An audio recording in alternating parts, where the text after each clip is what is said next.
Hey everyone, welcome to my blog. In it, I will be talking about constructing Canadian citizenship. So, let's begin. Throughout this course, my understanding of Canadian citizenship has really shifted to the point where I feel a bit conflicted. Do I adopt the new knowledge gained from this course, which include all of the negative history and impacts that citizenship and the assumptions of citizenship have had on many people, or do I cling to a singular lifetime worth of what I call successful conditioning? So for my video interaction with all of you viewers, I've chosen to talk about what citizenship has meant for me and how, through an entire lifetime, citizenship has been severely guided by the institutions of the state. And then I'll probably conclude with what I think citizenship means to me now, although I'm not too sure about what that is. So, the first thing that I wanted to talk about is citizenship going up. Almost all of us have had similar experiences with regards to learning how to be citizens, regardless of where we were born or where we were raised. And that included things that were either singing the national anthem. In Canada, it's learning how to speak French, or wearing a poppy on Remembrance Day. On top of that, we're also taught things that signify Canadian citizenship.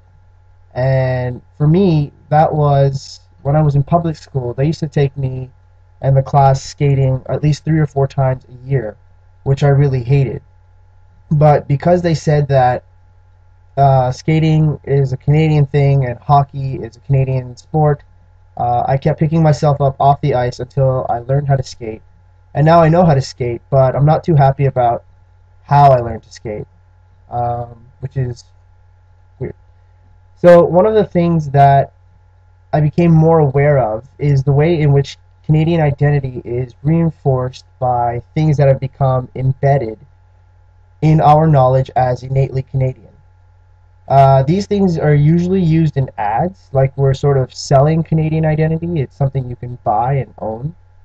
And they usually appear in the form of beautiful open landscapes to represent Canada's open nature and how beautiful our landscape and scenery is. Like no other country in the world has scenery like this. They also include landmarks, icons, emblems, and also fictional characters. The interesting thing is that though there's a pressure that stems from the media and other institutions like the school, it feels like there's a particular type of reception with regards to how Canadians see ourselves, as well as how the world sees us. This kind of relates to the notion of cultural discount. And the reason I bring that up is because I went to a seminar where a Canadian filmmaker was giving a presentation, and in it she was talking about the difficulties of working and doing films both inside and outside of Canada. And that was because of the expectations that are put on her by people she worked with, and also her work, her actual films.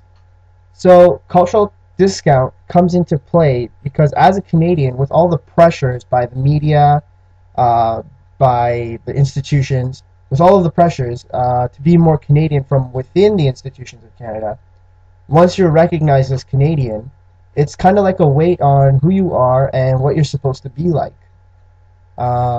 So to conclude, I guess, the way I see citizenship now is that it is more of a label, in the same sense that you would label something just for the sake of knowing what it is, but not really caring what it is. It's just like giving a name to something that you would really have no regard for. I am in no way or to no extent a Canadian extremist.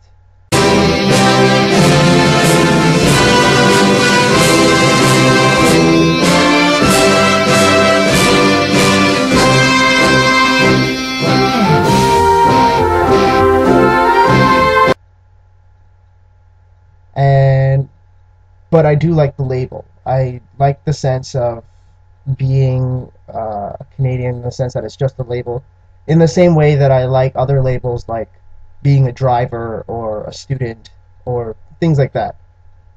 But what that is that those perks, I guess, of having the labels of a driver, a student, a Canadian, you can find these things in other countries too. And it sort of goes back to that cyclical, um, the way the institutions work in sort of conforming us. Um, so, anyways, the point I'm getting at really considers Benedict Anderson's notions of imagined community. And the questions I had for you guys is, do you feel that citizenship is solely a creation of the apparatuses of the state? And if so, has it been successful in making you who you are? And finally, do you feel the impacts of cultural discount? And that is to say, is there ever a point or a time when you feel or you wish not to identify as Canadian? And that's pretty much it for my blog.